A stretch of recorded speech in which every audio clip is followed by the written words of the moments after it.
OK, the Prime Minister has pledged to give farmers more protections when it comes to trade deals as he held a first-of-its-kind Farm to Fork summit at Downing Street yesterday. It comes as a new study reveals food costs have doubled due to inflation, with meat, yoghurt and vegetables among the items that have skyrocketed in price. Now let's speak to farmer and wholesaler David Catt now. So, David, consumers are seeing some extraordinary rises, sometimes as many as double pricing on things like pasta and sausages. What's behind these stratospheric price rises? Shortage in supply.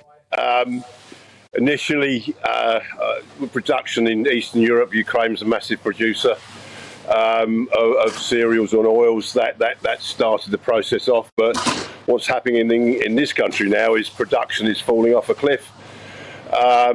Egg producers, for almost a year now, eggs have been in very, very short supply because the cost of electricity and feeds went up very, very high, and the farmers couldn't produce the eggs for the price the supermarkets want to pay for them, so they packed up. And the problem is with these, once they've gone, they don't reappear because the capital investment is too high to come through. Now, what is worrying now is production, vegetable production. Because of Brexit, we haven't got the freedom of labour. I know they're issuing visas for workers to come in from Indonesia and India and other parts of the world. But they're very complicated, full of red tape, take ages to do. So a lot of producers and growers are saying they can't be doing with it, so they're just packing up. Apples are being grubbed at an alarming rate to plant up vineyards now because the vineyards we can mechanically harvest. And the costs are just so high now to produce these products that at the end of the day, they're not worth the risk for the prices we're going to get back. So when you get a short supply, the prices go up. We saw this with the salad stuff in the spring. The English growers, glasshouse growers, couldn't afford to grow any stuff because of the cost of gas and electricity. And then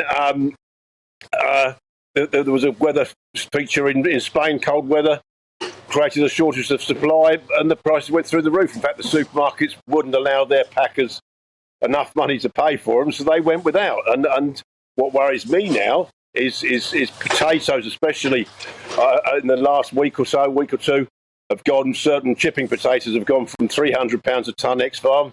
They're now currently £800 a tonne ex-farm, and this year's crop is not going to get through till the beginning of next year's crop, which is being planted at the moment. We've had very wet conditions in the spring, and so everyone's late planting. So the yields are already beginning to drop off for next year. So we're looking at shortages for next year.